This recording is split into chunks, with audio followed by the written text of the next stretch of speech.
성경 말씀을 같이 찾아서 읽어보시겠습니다. 이사야서 23장 18절의 말씀입니다.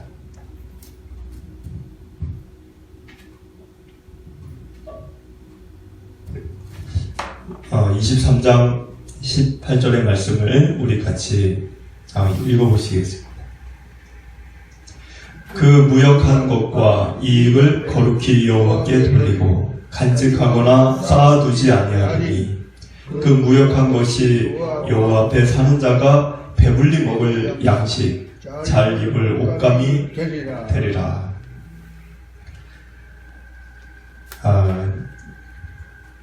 날씨가 많이 추워지고 있는데 여러분들 건강 관리 잘 하시면서 또 무엇보다 몸이 추워지다 보면 마음도 차가워지고 그렇게 마음도 추워지는데 마음만큼은 따뜻하게 온기를 잃어버리지 말고 우리가 살아갔으면 좋겠습니다.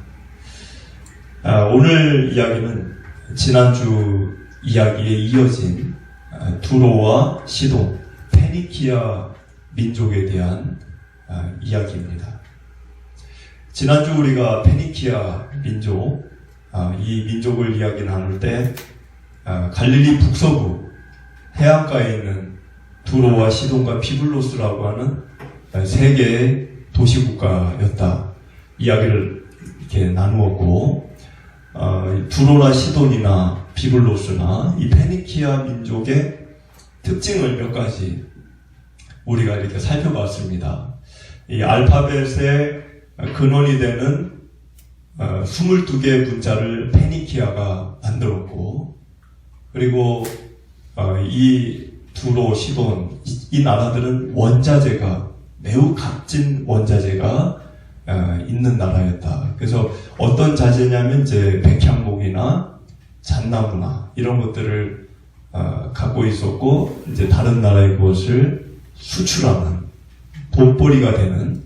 그리고 이제 이 두로, 시돈은 건축술이 그 당시 세계 최고의 건축술을 갖고 있었기 때문에 목수라든가 석수를 다른 나라에 파견을 보내서 건물을 짓는 일도 했습니다. 그래서 이제 다윗 왕이 왕궁을 지을 때 이 두로에 목수와 석수들이 와서 그 일을 했던 것을 성경은 기록하고 있습니다. 그리고 이 나라들은 해안에 있는 나라, 해안에 있는 지중해 이 나라이기 때문에 이 배를 잘 만들어서 다시스의 배들아, 지난주 우리 얘기 나눴죠. 그래서 무역을 많이 했고, 어떤 무역이죠? 나일강 삼각주의 수확물을 싸게 사서 가공을 해서 비싸게 팔고, 그걸 이제 배를 이용해서 이제 다른 나라에 물건을 갖다 가져오고 팔고, 그래서 많은 부를 창출하는 그런 나라였고, 그래서 실제로 너무나 잘 사는, 모든 것들이 넉넉한, 오히려 그것이 그들의 화가 됐죠. 왜냐하면 그들의 희락은 지난주 희락에 대해서 이야기 나누었지만 그들의 희락의 근원이 부귀영화가 되어버린 거죠. 너무나 좋은 것들이 많이 이렇게 누리고 살았기 때문에. 그래서 이 나라들은 열왕기상을 보면은 이제 솔로몬이 왕궁과 또 이렇게 왕궁과 성전을 지을 때 무려 20년 동안 솔로몬이 그 건축을 할 때 두로의 히람 왕이 원자재 백향목이나 잣나무를 지원을 해줬고, 솔로몬은 미안하니까 그걸 부상으로 받을 수는 없잖아요. 그래서 20년이 지났을 때 돈을 좀 주면 좋겠는데 가진 돈은 없고, 여러분 건축을 하다 보면 돈이 없어져요.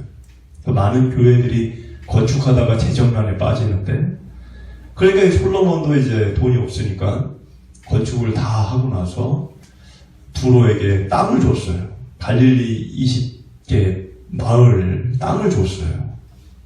근데 그거는 사실 하나님이 보실 때 좋은 일은 아닙니다. 왜냐하면 갈릴리 땅을 누가 주신 거죠? 하나님이 주신 거예요. 가나안 그 정복 여호수아를 통해서 정복을 하면서 하나님이 갈릴리 땅을 이 이스라엘 사람들에게 약속의 땅으로 선물로 주신 겁니다. 주신 분이 하나님이에요. 그런데 그 땅을 솔로몬이 하나님과 전혀 하나님께 물어보지도 않고 그냥 두로 왕에게 준 거죠. 그런 나라가 이제 페니키아 성경에 있는 이야기입니다. 오늘 우리가 이제 좀 깊이 좀 이렇게 다루었으면 하는 이야기는 뭐냐면, 이 두로가, 이 시돈이 잘못된 길을 갔어요. 뭐 돈이 많고 부자가 되고 이러니까 이제 희락의 근원을 물질과 부귀영화로 삼은 거죠. 그 잘못된 길을 가면 하나님은 시그널을 보냅니다. 그 잘못된 길을 갈 때 하나님이 그냥 내버려 두는 게 아니에요. 시그널을 보내는데 그 시그널을 보내는데도 불구하고 그거를 듣지 않는다. 그러면 하나님 내버려 둘 때가 있어요. 근데 어찌됐든 하나님은 시그널을 보내요. 우리가 교차로에서 운전을 할 때 초록색 불이 켜지면 가라는 시그널이죠. 적색 불이 뜨면은 멈추라는 시그널이죠.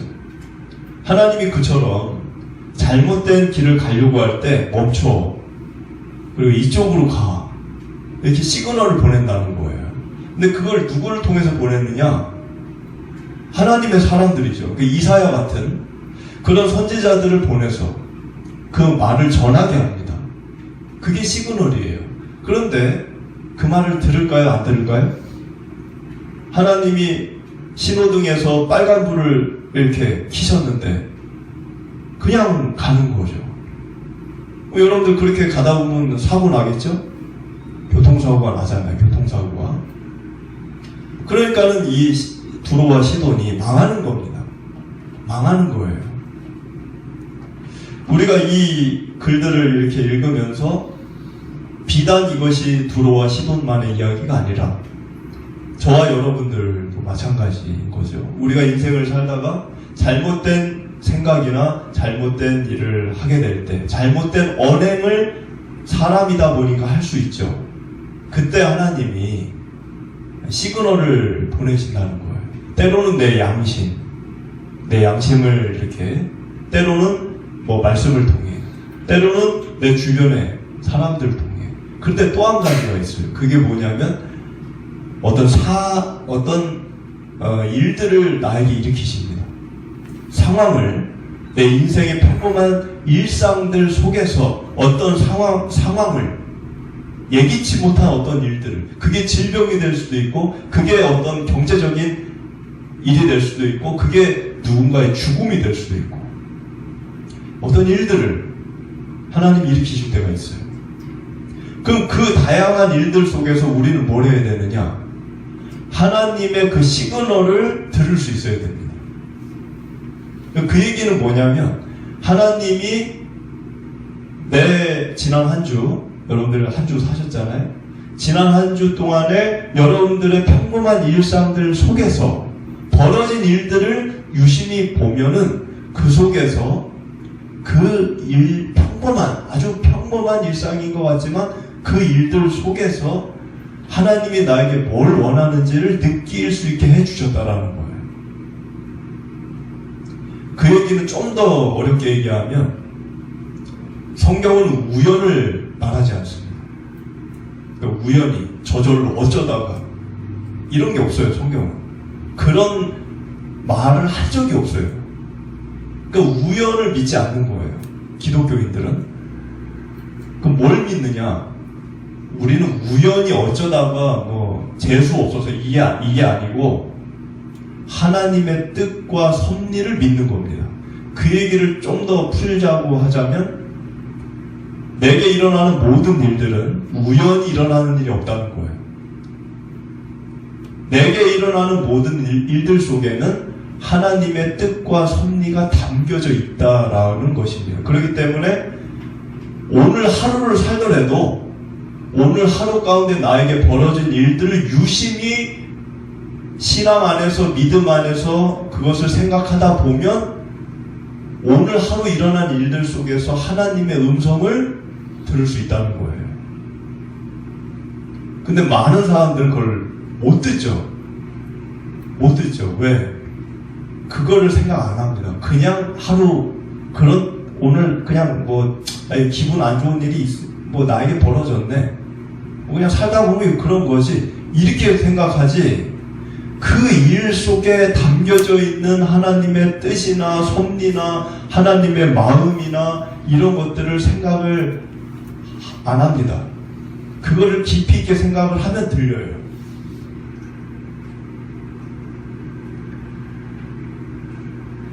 그래서 오늘 이 두로 시돈의 이야기가 그와 같다는 거예요. 하나님이 시그널을 보냈는데 그거를 전혀 듣지 못하는 상태. 결국은 언제 듣느냐, 이 두로가. 안 듣는 건 아니에요. 결국은 듣는데 완전히 망하고 나서 그거를 들었어요. 우리 11절을 한번 읽어보겠습니다. 11절. 여호와께서 바다 위에 그의 손을 펴사 열방을 흔드시며 여호와께서 가나안에 대하여 명령을 내려 그 견고한 성들을 무너뜨리게 하시고. 여러분들 여기 보니까 하나님이 그의 손을 폈다. 어디? 바다 위에다가. 그런데 하나님에게 손이 있을까요?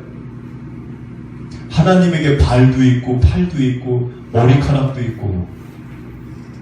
그거를 신학적으로는 신인 동형론이라고 얘기하는데, 그러니까 하나님이 모양새가 우리 인간과 같을 거다, 이렇게 그렇게 얘기를 하는 게 있어요. 근데 그럴까요, 여러분들? 하나님이 팔이 있고 발이 있고 배가 있고 머리카락이 있고 그런 건 아닙니다. 그런 건 아닌데 성경을 보면 하나님의 손이라는 단어가 많이 나와요. 오른손으로 붙드셨다, 손을 폈다, 손을 거두었다. 그럼 하나님에게 손이 있냐? 손이 있는 건 아닌데 왜 그렇게 썼을까요? 여러분들, 손이라고 하는 게 주로 뭐 할 때 쓰죠, 우리가? 모든 일을 뭘로 합니까? 손으로 합니다. 모든 일을. 여러분들 아침에 운전을 하신 분들은 손으로 운전을 했을 것이고, 옷을 입을 때도 우리가 손을 사용해서 입죠. 손이 없으면 뭘 합니까? 할 수가 없어요. 그러니까 이 손이라고 하는 거는 모든 일을 하는 도구예요. 그러니까 하나님의 손, 그 얘기는 성경에서 뭘 뜻하냐? 하나님이 일을 하신다는 거예요. 일을. 하나님이 하는 일이 뭘까요? 구원도 베푸시고, 또는 심판도 하시고, 또는 이렇게 하나님이 여러 가지 일들을 하시죠. 어떤 구제도 하시고 여러 가지 일들을 하시는데, 그 모든 일들을 표현할 때 성경은 손이라는 단어를 쓴다는 거예요. 근데 희한한 거는, 저는 왜 그런지는 모르겠는데, 성경에 보니까는 하나님의 오른손이라고만 돼 있지 왼손은 안 나와 있어요. 성경 어디를 봐도 하나님의 왼손이라는 구절이 없어요. 다 오른손입니다. 그거는 큰 의미는 없겠지만, 주로 이제 힘을 많이 쓰는 손이 이제 오른손이니까 강하게 하나님이 일을 하신다는 표현에서 그렇게 되지 않았나 싶은 생각을 갖습니다. 근데 오늘 11절에서 하나님이 손을 쓰는데 일을 하신다는 거죠, 일을. 근데 하나님이 11절에 하시는 일은 구원이 아니에요. 그건 심판입니다. 그래서 11절을 보면 어떻게 나와 있죠? 열방을 흔든다. 그 손을 가지고 열방을 흔든다. 그리고 가나안에 있는 견고한 성을 무너뜨린다. 그 일을 하신다는 거예요. 여러분들, 아까 제가 성경은 우연을 얘기하지 않는다 그랬죠? 그러니까 여러분들에게 일어나는 기분 나쁜 일 또는 기분 좋은 일, 그거를 그냥 기분 나쁘다, 기분 좋다 이렇게만 생각하면 안 되고, 여러분들이 그 안에서 하나님의 뜻이 무엇일지를 헤아리셔야 된다는 것입니다. 그것은 한 나라도 마찬가지고 한 개인도 마찬가지. 때로는 하나님의 뜻을 우리가 발견하기까지, 그러니까 하나님은 자신의 뜻을 이렇게 선물로 우리에게 이렇게 주시는 거죠. 하나님 자신의 뜻을 우리가 알게 하시기 위해. 근데 그 선물이, 여러분들 선물을 받아보셔서 알지만 선물을 이렇게 받으면 포장을 이렇게 풀어야 되잖아요. 근데 그 포장을 푸는 그 과정이 때로는 눈물이 될 수도 있고, 때로는 고통이 될 수도 있고, 때로는 죽음이 될 수도 있습니다. 그러니까는 그 포장이라고 하는 거를 뜯어야 그 속에 담겨져 있는 하나님의 뜻을 내가 알게 되는데, 그냥 편안하게 호의호식하면서 알게 되는 뜻이 아니라는 거예요. 제가 한 구절만 보여드리겠습니다. 여기 보면 에베소서 5장에 여기 지금 뭐라고 써있냐면, 너희가 어떻게 행할지를 이렇게 주의해서 지혜 있게 행동을 해라. 지혜 없는 자와 같이 하지 말고, 여기 보면 이제 어떻게 행할지를 지혜롭게 하라는 건데, 행한다라고 하는 거는 여러분들이 뭘 행한다. 오늘도 교회 오셨잖아요. 그럼 이거 행한 거죠. 이 행한 거를 할 때는 결정을 내리는 겁니다. 나 이렇게 할 거야. 결심을 하고 결정을 내리는 거예요. 그러니까 행동을 하는 거죠. 결정 안 하고 누가 행동을 합니까? 그러니까 결정을 한 거예요. 여러분들 선택의 기회가 많잖아요. 살다 보면 이걸 선택해야 돼, 저걸 선택. 거기서 내가 결정을 내리면 그걸 행동하는 거죠.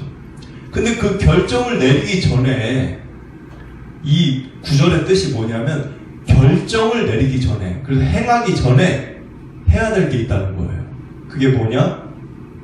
17절에 있는 이야기예요. 오직 주의 뜻이 무엇인지 이해하라. 그러니까 어떤 거를 행하기 전에, 결정하기 전에 여러분들이 뭘 먼저 이해해야 돼요? 주님의 뜻이 무엇일까? 그거를 이해하고 그리고 결정을 내리라는 거예요. 왜 그렇게 얘기할까요? 그 이유는 16절이에요. 세월이, 그러니까 때가 악하기 때문에, 세상이 악하기 때문에 그렇게 하라는 거예요. 여러분들 여기 16절에 세월이라는 단어가 있죠? 이 단어가 원어를 보면 헬라어로 카이론 이렇게 되어 있습니다. 카이론이라는 게 뭐냐면, 들어보셨을 거예요. 아마 들어보셨을 거예요. 시간이라고 하는 게 그리스 말로 카이로스가 있고 크로노스가 있습니다. 그 카이로스라는 시간을 세월, 카이론 이렇게 얘기하는 거예요. 카이론, 세월. 여러분들 카이로스라고 하는 단어도 시간이라는 뜻이고 크로노스도 시간이에요. 차이가 뭘까요? 카이로스와 크로노스의 차이. 그리스 말입니다. 그리스 말. 카이로스는 연월, 일, 시분, 초 이런 기계적인 시간이에요. 여러분들 시계 다 차고 계시지만 그 시계에 있는 시간, 몇 시 몇 분, 이게 카이로스예요. 이게 지금 몇 시야? 지금 몇 시다? 이게 카이로스예요. 그럼 크로노스는 뭘까요? 크로노스는 성경으로 볼 때는 하나님의 계획 속에 주어진 시간을 얘기합니다. 그러니까 시간은 누구에게나 주어져 있어요. 어린아이에게도 노인에게도 신분 여하 관계없이 시간은 누구나 갖고 있어요. 그런데 그 시간을 누구나 갖고 있지만 그 시간 속에서 하나님의 계획을 보고 하나님의 계획과 뜻을 보고 그것에 맞추어서 살아가는 사람만이 크로노스 시간을 누릴 수가 있습니다. 그러니까 크로노스 시간이라고 하는 것은 그냥 아무 생각 없이 1분, 2분, 3분, 1시간, 월, 화, 수 이렇게 지나가는 시간을 사는 게 아니라 그 카이로스고, 크로노스 시간을 산다는 것은 오늘 나에게 하나님이 주신 계획과 뜻은 무엇일까? 그거를 헤아리고 그 시간, 그것에 맞추어서 내게 주어진 시간을 활용하는 그것을 하나님의 뜻에 맞추어서 시간을 잘 활용하는, 그것이 크로노스의 시간을 갖고 있는 사람이에요. 왜 그렇게 살으라고 하는 거예요? 세상이 악하기 때문에. 그러니까 시간 안에는 악한 것이 포함이 되어 있어요. 여러분들이 살고 있는 이 세상의 그 오늘, 내일, 시간이라는 이 속에는 악한 것들이 가득히 들어가 있습니다. 그러니까 내가 생각을 조금 안 하면 내게 주어진 시간을 악하게 쓸 수 있어요. 악하게 쓰면은 하나님의 계획 속에 주어진 시간을 활용할 수가 없습니다. 하나님의 계획 속에 주어진 시간을 악하게 쓰니까. 그러니까는 결국은 하나님이 주신 기회를 내가 잃어버리는 거예요. 그런 삶을 살았던 나라가 두로와 시돈이에요. 그러니까 두로와 시돈은 하나님의 그 계획 속에 주어진 시간을 활용하지 못하고 그저 이제 그 시간 속에서 자신들의 욕구와 욕망만을 추구하면서 이제 살았던 거죠. 그래서 오늘 이 앞에 있는 화면에 에베소서 5장 17절 말씀이 중요한 거죠. 주의 뜻이 무엇인가 이해하라. 그러니까 여러분들이 매사 일상들 펼쳐지는 평범한 일들 속에서도 아까 제가 하나님의 뜻이 담겨 있다고 그랬습니다. 그렇기 때문에 여러분들이 이제 예배 마치고 집으로 가시겠지만 이제 예배 마치고 집에 가서 내일부터 세상을 살 때 이런 일 저런 일 막 겪겠죠. 그 일들 속에서 하나님의 뜻이 무엇인지를 이해하시라는 거예요. 에베소서 5장 17절 말씀처럼 세상에 여러 가지 일들이 일어나죠. 지금 전쟁도 일어나고 하여튼 여러 가지 일들이 일어나는데 이 일들 속에서도 하나님의 뜻이 담겨져 있어요. 그거를 헤아리는 사람은 이제 시편에 이 앞에 있는 119편 71절과 같은 고백을 할 수도 있는 거죠. 고난당한 것이 내게 유익이라 이로 말미암아 내가 주의 율례를 배웠다. 그 얘기는 지금 이 얘기는 뭐냐면 고난을 당하기 전에는 눈물을 흘려보기 전에는 고통을 겪어보기 전에는 하나님의 율례라는 게 뭐죠? 하나님의 뜻을 얘기하는 거예요. 하나님의 뜻을 내가 몰랐다는 거예요. 그런데 내가 고통을 겪고 눈물을 흘리고 가난을 겪고 상실하고 막 누구한테 배신을 당하고 하여튼간에 그 고통을 당하는 결과 하나님의 뜻을 내가 알게 됐다는 거예요. 그래서 그것이 오히려 감사하다고 지금 얘기하는 겁니다. 오늘 추수감사절인데 꼭 무엇인가 내가 있기 때문에 감사드리는 게 아니라 이 앞에 있는 화면의 글씨 이 구절처럼 고난 당한 것도 감사가 될 수 있다는 거예요. 여러분들 이 두로와 시돈이 아까 자신들의 희락의 근원을 안락한 집, 아주 넉넉한 재산, 그리고 풍성한 음식 이런 것들로 자신들의 희락을 삼았다. 그 얘기를 제가 드렸습니다. 12절 한번 읽어볼까요? 12절. 이르시되 너 학대받은 처녀딸 시도나 내게 다시는 희락이 없으리니 일어나 기띔으로 건너가라. 거기에서도 내가 평안을 얻지 못하리라. 여기 보면 처녀라는 말이 나오는데 처녀라고 하는 거는 한 번도 다른 나라에게 유린당한 적이 없다는 거예요. 유린을 당한 적이 없다는 거예요. 그만큼 잘 살았다는 거죠. 근데 그랬던 시돈이 내게 다시는 희락이 없을 거다. 여기 있는 희락이 뭘까요? 그들이 희락으로 삼은 것들, 안락한 집, 넉넉한 재산, 풍성한 음식, 이런 것들, 그런 것들이 없을 것이다. 그러면서 기띔으로 피신해라. 근데 거기 가봤자 평안이 없다. 이런 말을 하죠. 기띔은 터키 아래에 있는 키프로스, 성경에는 구브로라고 하는 섬, 거기를 얘기하는 겁니다. 여러분들 믿는 우리들은, 하나님을 믿는 우리들은 무엇을 희락의 근원으로 삼아야 될까요? 내가 갖고 있는 직장? 내가 살고 있는 집? 아니면 뭐 내 취미, 나를 즐겁게 해주는 나의 취미, 그런 것들이 나의 희락의 근원이 돼서는 안 된다는 거예요. 왜? 그런 것들은 있다가도 없고 없다가도 있고 이거는 뭐 오늘 내가 갖고 있어도 내일 없어질 수도 있어요. 그러면 내 인생이 불안한 거죠. 근데 주님 그분을 내 희락의 근원으로 삼으면 요동할 일이 없습니다. 흔들릴 일이 없어요. 초막이나 궁궐이나 내 주 예수 모신 그곳이 하늘나라. 우리 이 앞에 보면 화면에 요한복음 14장 27절 뭐라고 기록하고 있죠? 내가 너희에게 주는 것은 세상이 주는 것과 같지 않다. 너희는 마음에 근심도 말고 두려워하지 말라라. 평안을 너희에게 주노라. 평안은 이런 겁니다. 세상이 주는 평안은 가짜예요. 왜 가짜예요? 그거는 오늘 내가 기분이 좋다가도 내일 기분이 나빠지는 거잖아요. 변덕이 심해요. 나보다 더 가진 사람을 보면 오늘의 만족감은 사라져요. 세상이 주는 것과 같지 않은 주님이 주시는 평안을 누려야 됩니다. 그것은 세상의 것들을 내가 빼앗겨도, 내가 망해도, 두로와 시돈처럼 망해도, 가진 걸 잃어버려도 빼앗기지 않는 평안이에요. 빌립보서 4장 6절 보면 4장 6절에 이제 염려하지 말고 기도와 간구로 하나님께 감사함으로 아뢰라. 그러면서 뭐라고 얘기하죠?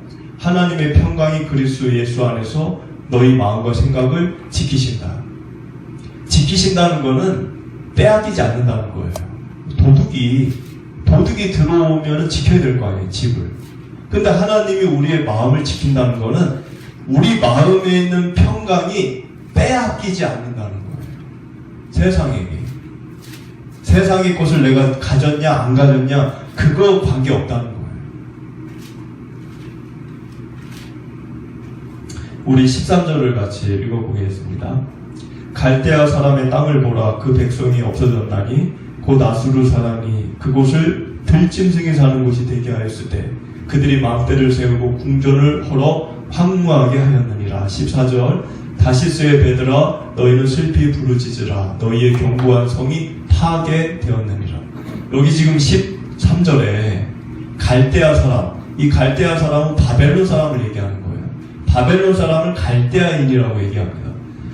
근데 여기 좀 여러분들 역사를 좀 알면 이 구절이 좀 이상할 거예요. 역사를 알면. 왜 이상하냐면 역사를 보면은 아수르가 누구에게 망했죠?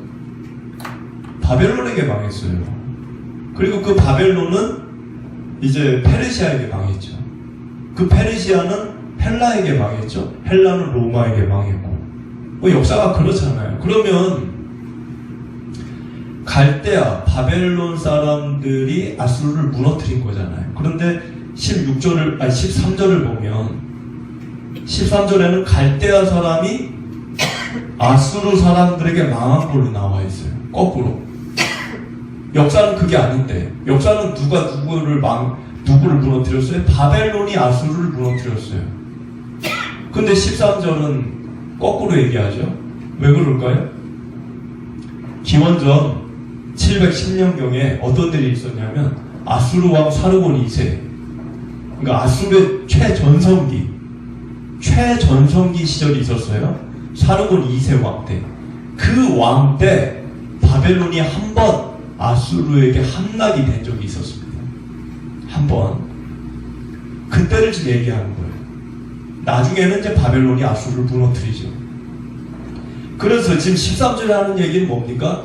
바벨론 같은 나라도 아수르에게 점령을 당했다는 거예요. 그러면 두로나 시돈 너희 같은 작은 나라, 너희들은 이제 끝났다. 쟤도 망했는데 쟤보다 훨씬 약한 너희들은 이제 죽은 목숨이다. 뭐 그런 이제 뉘앙스의 이야기예요. 그래서 14절에 다시스의 배들, 두로를 얘기하는 거예요. 두로야 너희들 이제 울어라.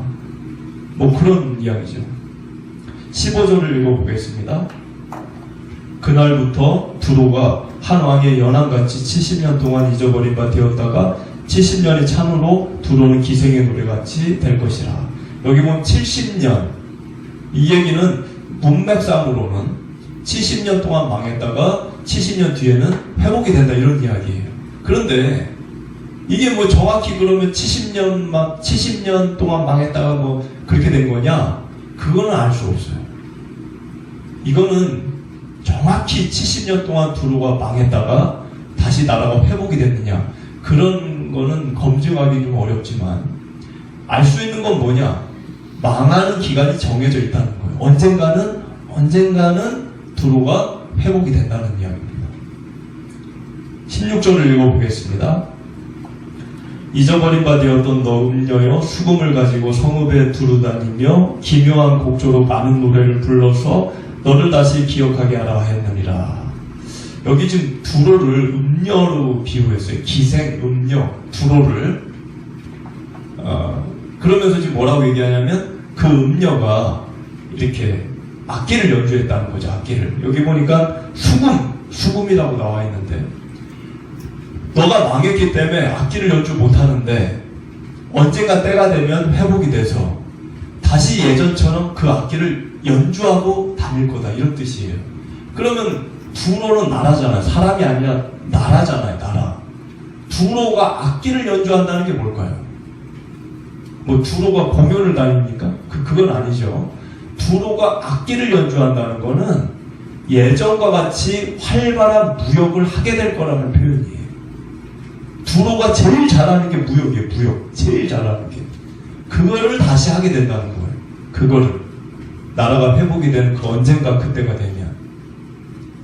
17절을 읽어보겠습니다.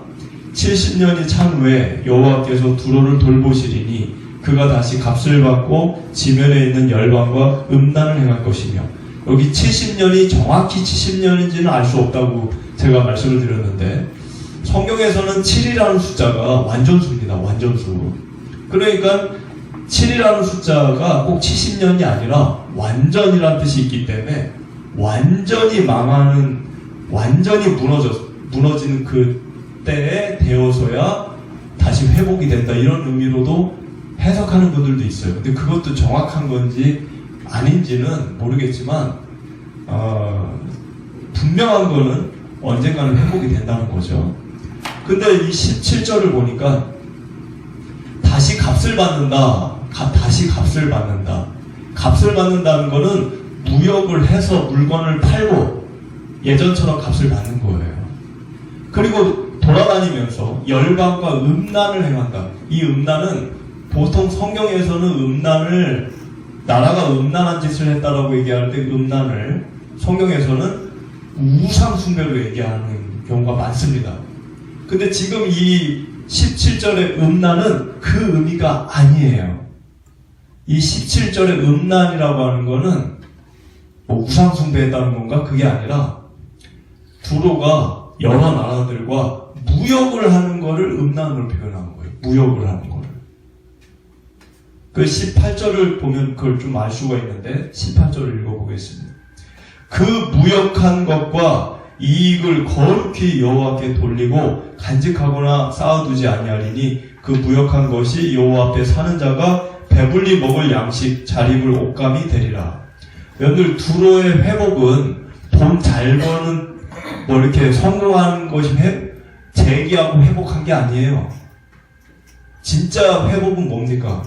두로가 제정신을 차린 거예요. 여기 지금 18절에 뭐라고 적혀있죠? 무역을 해서 벌어들인 돈. 옛날 같으면 어떻게 있어요? 옛날 같으면은 뭐 돈 자랑하고, 뭐 이렇게 호의호식하고, 뭐 자기들 인생 즐기고 이런 데 썼어요. 두로가. 그런데 18절에서는 그렇게 안 쓰죠. 돈을 어떻게 씁니까? 여호와께 돌렸다. 거룩하게.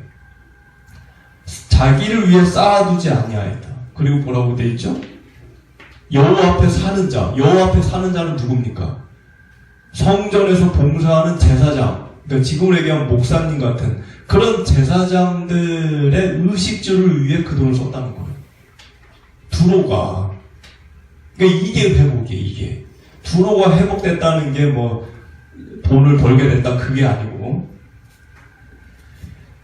여러분들 제가 아까 에베소서 5장 17절을 보여드렸죠? 다시 보여드릴게요. 이 에베소서 5장 17절을 보면 오직 주의 뜻이 무엇인가 이해하라, 그렇게 이제 적혀 있는데, 나에게 일어나는 모든 일상의 일들 속에서 그거를 찾으라는 거예요. 여러분들의 지난 한 주, 작은 사소한 일 속에서도 하나님의 섭리와 계획과 뜻이 무엇인지를 헤아릴 수 있어야 됩니다. 근데 큰일이 터져도 그거를 못 느끼는 사람들이 있어요. 하나님이 처음엔 작은 일로 하나님이 메시지를, 시그널을 보냅니다. 근데 그걸 못 들어요. 그럼 하나님이 어떻게 해요? 더 큰 일을 일으켜요. 그래도 못 들어요. 그러면 두로처럼 어떻게 해요? 망하는 거예요. 완전히 망하는 거예요. 완전히. 근데 그래도 못 듣는 사람이 있어요. 근데 두로는 어떻게 했다면 그때 가서는 들었다는 거예요. 그때 가서는. 아, 하나님이 우리에게 원하시는 게 이런 거구나. 망하고 나서 알았다는 거예요. 가장 현명한 건 뭘까요? 가장 복된 일은 뭘까요? 작은 일상의 일들 속에서도 하나님의 시그널을 들을 수 있으면 그게 복이 있는 거예요.